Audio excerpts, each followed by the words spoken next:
Kinumpirma ni US President Donald Trump na tinamaan ang daan-daang targets sa Iran sa nakalipas na 36 na oras mula nang ilunsad ang Operation Epic Fury. Sa binahaging video ni Trump, inilarawan niya ang naturang pag-atake bilang largest, most complex at most overwhelming military offensives na hindi pa anya nasasaksihan ng buong mundo. Ayon kay Trump, kabilang sa mga tinamaang targets ay ang mga pasilidad ng Revolutionary Guards at Iranian air defense systems. Narito pa ang pagkumpirma ni US President Donald Trump. Over the past 36 hours, the United States and its partners have launched Operation Epic Fury, one of the largest, most complex, most overwhelming military offensives the world has ever seen. Nobody's seen anything like it.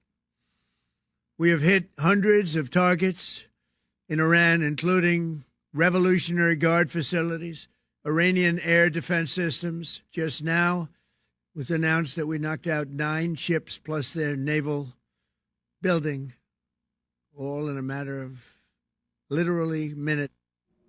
Muling kinumpirma rin ni Trump na napas lang ang Supreme Leader ng Iran na si Ayatollah Khamenei na inakusahan ng US President na responsable sa likod ng pagpatay ng libu-libong inosenteng individual sa maraming mga bansa.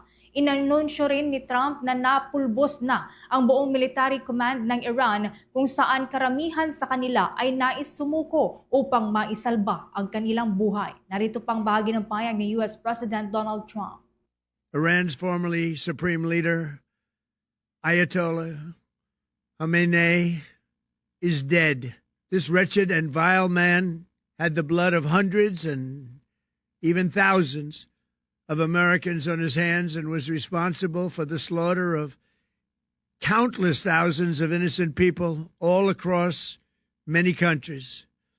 Last night, all over Iran, the voices of the Iranian people could be heard cheering and celebrating in the streets when his death was announced.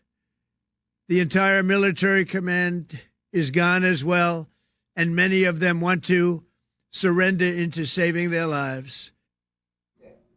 Nagbabala naman si Trump na posibleng lumobo pa ang US casualties kasabay ng pagpapatuloy ng kanilang combat operations hanggang sa makamit ang lahat ng kanilang layunin. Kinumpirma rin ni Trump na napas lang ang 3 sa miyembro ng US military service sa gitna ng palitan ng pag-atake. Nagpaabot din si Trump ng pagdadalamhati sa pag-alay ng buhay ng fallen American soldiers para sa kanilang bansa. Muling binigyang diin din ng US President na isang malaking banta sa Americans ang long-range missiles at nuclear weapons ng Iran regime, bagay na hindi anya papahintulutang magamit laban sa kanilang bansa at sa iba pang mga estado. Ipinagmalaki rin ni Trump ng Amerika ang may pinakamalakas na military na natunghayan ng buong mundo, na walang sinuman umano ang makakapantay, subalit nilinaw ng US President na nais nila itong gamitin sa mabuting layunin. Nanindigan si Trump na makatwiran ang kanilang naging aksyon upang masigurong hindi na kailangan pang danasin ng Americans ang radical, bloodthirsty at terrorist regime ng armado ng nuclear weapon.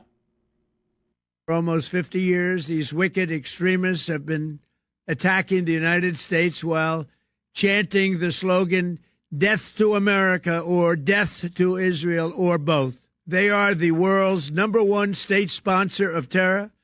We are the world's greatest and most powerful nation, so we can do something about what they do. These intolerable threats will not continue any longer. I once again urge the Revolutionary Guard, the Iranian military, police, to lay down your arms and receive full immunity or face certain death.